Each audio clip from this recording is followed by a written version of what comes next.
আসসালামু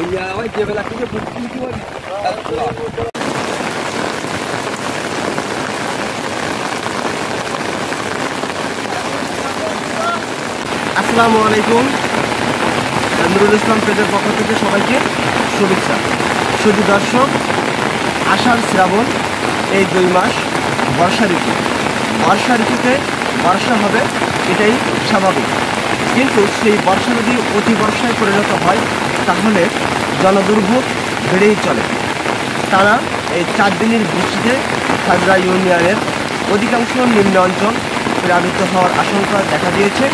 ভেসে গেছে মৎস্যক্ষেত, এছাড়াও সবজির যে ক্ষেতগুলো রয়েছে সেই ক্ষেতগুলোতেও পানিতে তলিয়ে ক্ষতির সম্ভাবনা দেখা দিয়েছে।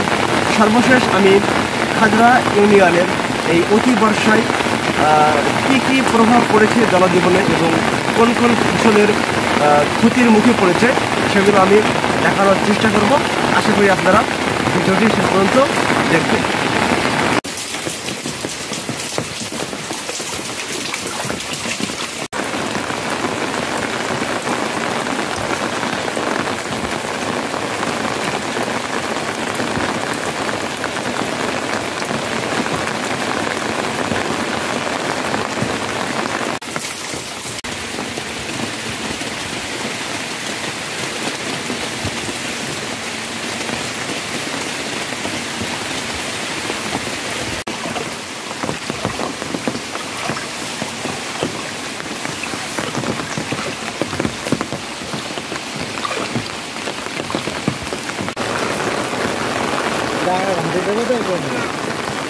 মুখে